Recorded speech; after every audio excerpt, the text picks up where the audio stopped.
Hey guys, welcome back to Mark Rochefort Outdoors, where I thought I'd make a quick video to give you guys some inspiration if you ever wanted to make your own custom ice fishing lure and want to know how to do it. This is how I do it.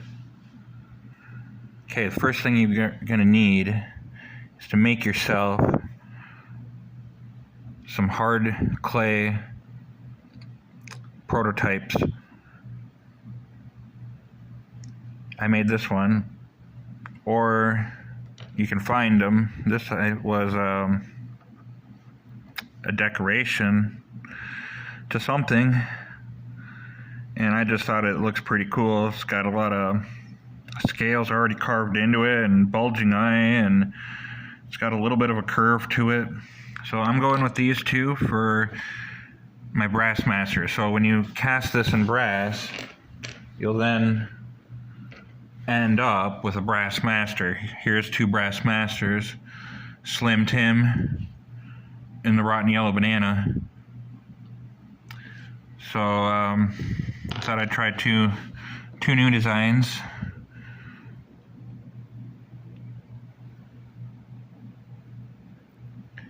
And you take your steel casting form here, and forget the name, there's a name to each side, but I have this side down the opposite of the, not the peg side, but the flat side down, and I fill it with casting sand. I'm running out, I need more. But you fill it with casting sand and you pound it down. I just use the base of this tool, you pound it down, and then you scrape it smooth, flat.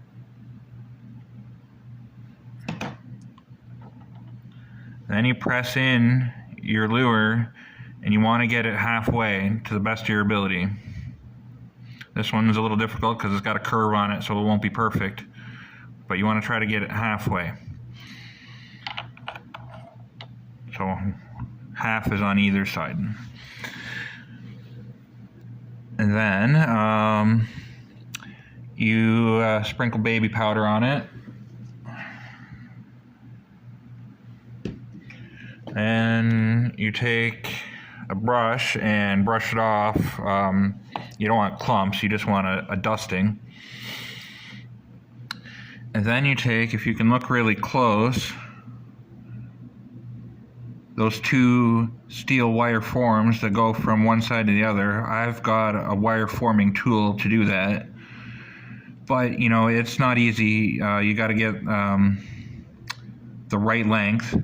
First of all, I lucked out on that. I just had a couple laying around and they just happened to be the right length this morning, so I saved a bit of time this morning. But for this worm up here, I still had to bend it to make it look right. And I'm hoping, and I don't know for sure until they're complete, if this will balance properly. That's trial and error. So if they don't balance properly, I'll have to move the wire forms either forward or back. Okay, then after you put that wire form in, I take just a piece of wire. I can't lift it up because it's so thin. I take that piece of wire and scrawl in or scratch in vent holes, and you want to put the vent holes at the very tips of your lure so that you're sure that the brass reaches all the little corners. I think I did a pretty good job. And then I use the top of this tool, which has a little triangular sharp part, to cut in the gates and the sprue. So that'll be the gate right there where it enters into the lure, and then the whole thing up here will be called a sprue.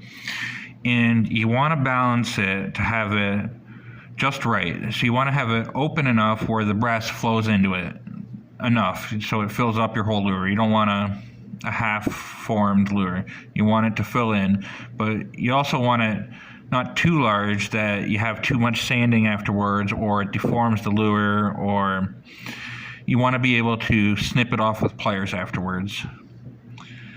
not pliers, snips.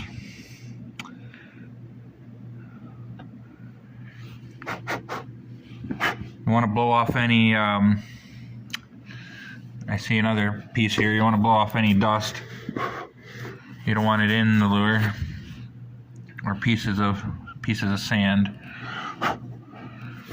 Or you can take your paintbrush, do that too.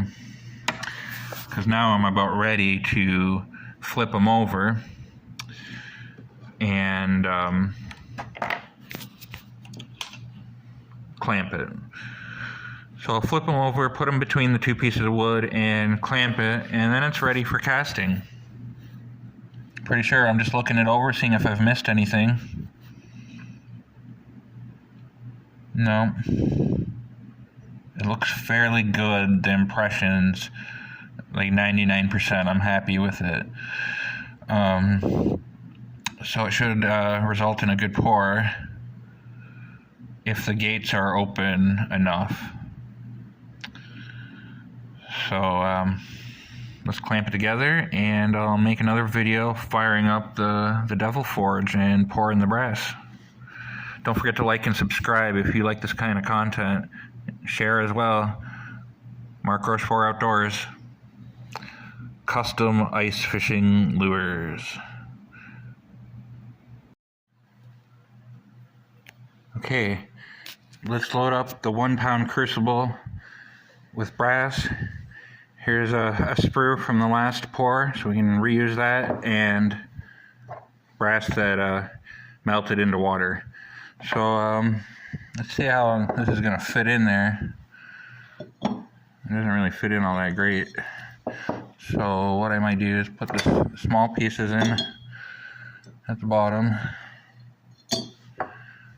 This long skinny piece.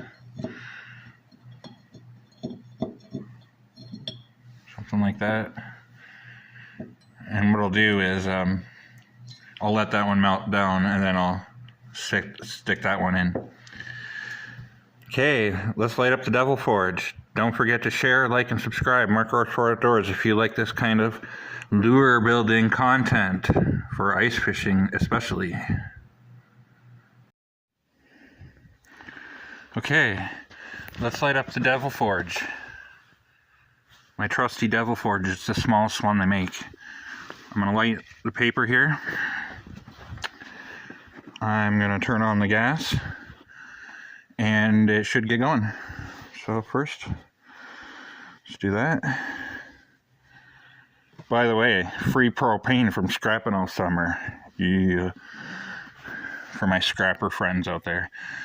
Are we ready? That's on.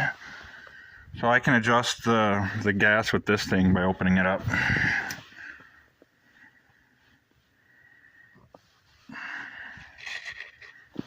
Okay.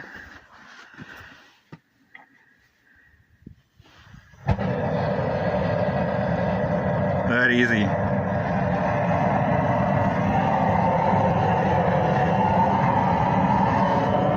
Checking for any leaks around here. I don't see any gas leaks, so that's good.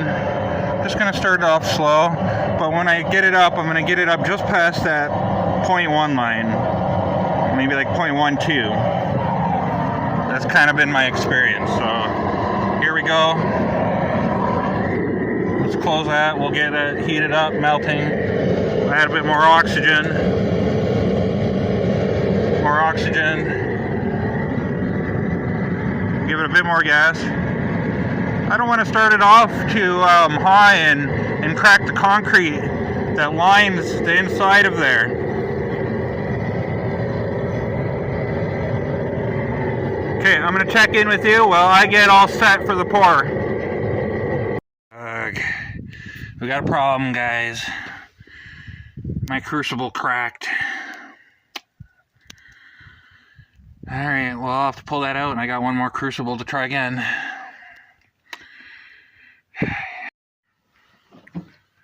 New crucible, new brass. Let's try again.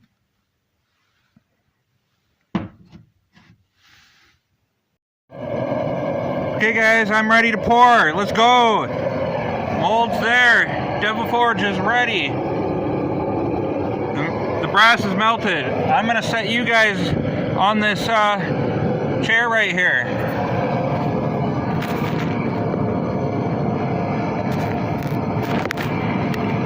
Perfect. I gotta go shut off the gas, and I gotta warm up my my special pliers here.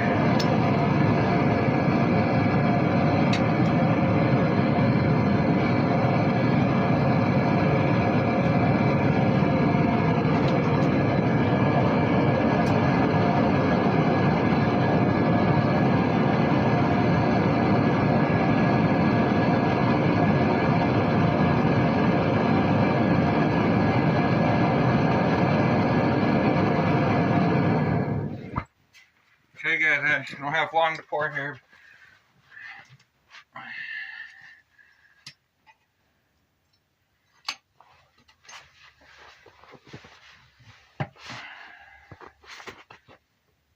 Here we go, here we go, here we go.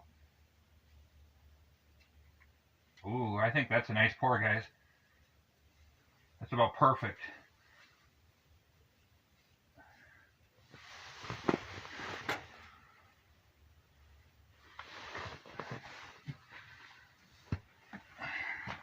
Back in here.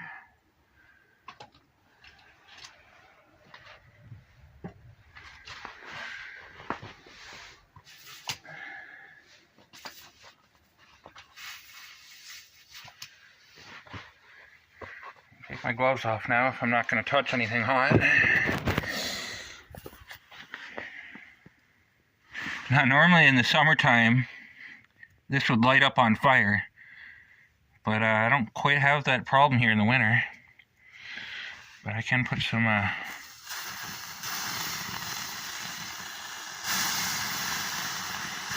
snow on it to show you how hot it is. It's just going to all evaporate off, help it cool down a little bit.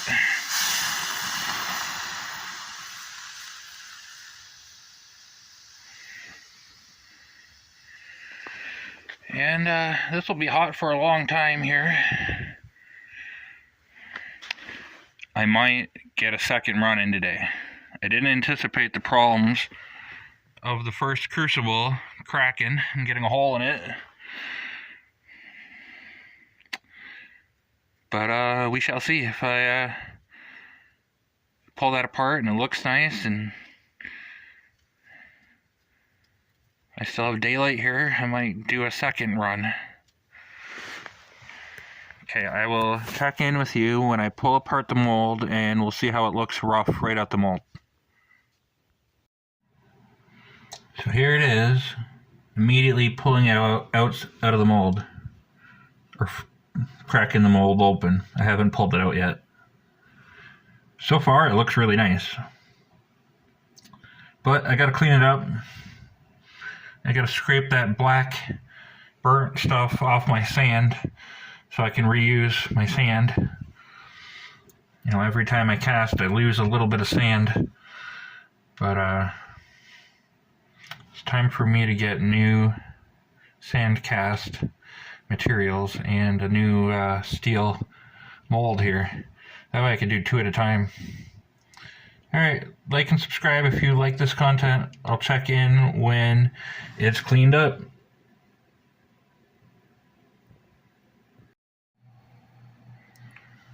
Okay, ice fishing geeks, this is what we got. Let me let the camera focus here. Straight out the mold, cleaned in soap and water, but not sanded yet, not buffed.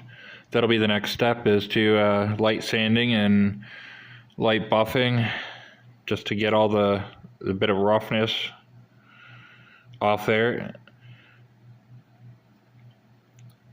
I don't want to take too much of the scale material off, because I like that, so it's not going to get sanded really heavily. It's just take the rough edges off.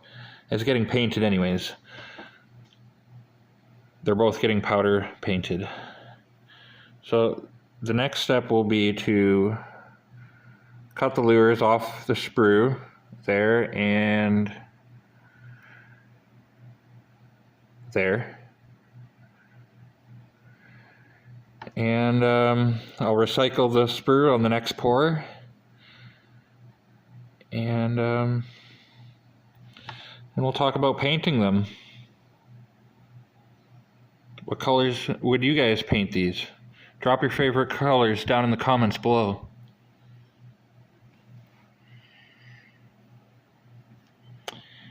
And I will test out the balance of these. I'm not sure if I'm gonna like it or not. So next step, sanding, buffing, painting. Mark Rochefort Outdoors. Like and subscribe if you like this. Welcome back to Mark Rochefort Outdoors, where we now have 4 lures. So I didn't record the last 2 because it was getting dark and I needed both hands, and time was running short, so I didn't record another fish in the heart. But you guys have now learned how to make those 2 because I've shown you that. And the only thing different about this fish is that I put 4 sides of metal wire throughs. So one going this way and one going this way, so you can fish it either way, either up and down like this or up and down like that. So they're ready for paint now. I just got out of my workshop, sanding them with my electric belt sander, and then buff them a little bit with a steel wire wheel on my electric portable drill. And that seems to do it to the level I want. I'm not trying to make them 100% perfect because they're getting powder coated anyways, so any imperfections will be covered by the powder coat, but I just wanted to make them, 90% smooth. And I think I got that. So the powder paint will hopefully fill in any little things. I'll check in with the paint job when I get to that soon. Hey guys, welcome back to Mark Rochefort Outdoors. It's the next day, Friday evening, and I'm getting the paints ready for each of the lures. So here's the 4 that you've seen on video, but I had 4 more here in my tackle box ready to be painted. So we have 8 brass masters ready to paint. So that's the next step, is painting. And I'm powder painting these, which means you have to heat them up in an oven and then you dip them in the powder paint. And I've just got a simple fluid bed for my powder paint here. You put the powder paint in here and attach it to air. It's just an air bubbler for fish tank. And down in there is a coffee filter, and it's like a separate chamber. So the air goes in the bottom and it goes through the coffee filter, and when it works well, it bubbles air through the paint really finely, and it allows you to dip your lure in with no clumps. And I found it works quite well. Sometimes the air bubbles a little bit too much, so you gotta really fine tune it. But once you get it right, it's the way to go. So I'm just waiting on I'm cooking a panzerotti in the oven for my dinner, and I'm gonna eat dinner, get to painting. Check in with you when I've started painting. Hey guys, welcome back to Mark Rochefort Outdoors, where we're busy painting here. I've actually only got 1 left to do. And the last one's gonna get chartreuse with blue sprinkle on top. And all I do is put the paint in here. Right now there's black paint in there, and I gotta take out of there, and I'll put the chartreuse in there. and you dip it in, and then into the oven. And now I'm gonna take the batch out of the oven that's in here now.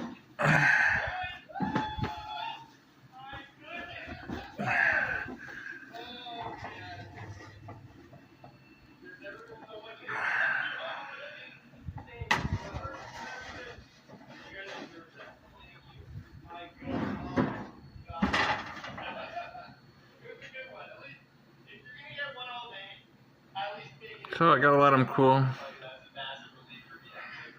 Slim Tim, the black and chartreuse worm, a black and chartreuse fishy belly. I don't got a name for this one. Fat fish. This is silver, blue, chartreuse, and red fat fish. And where's the others? I got a couple others. Hold on. That are done.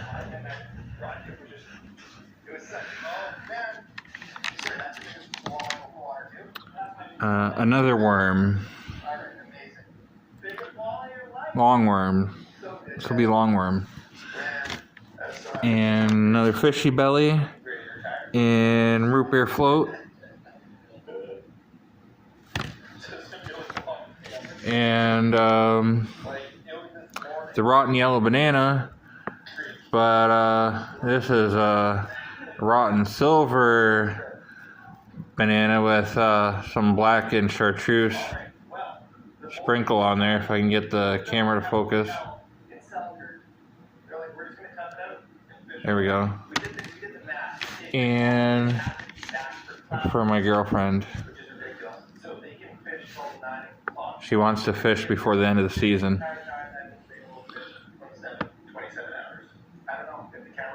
If the camera will focus, it's silver and blue.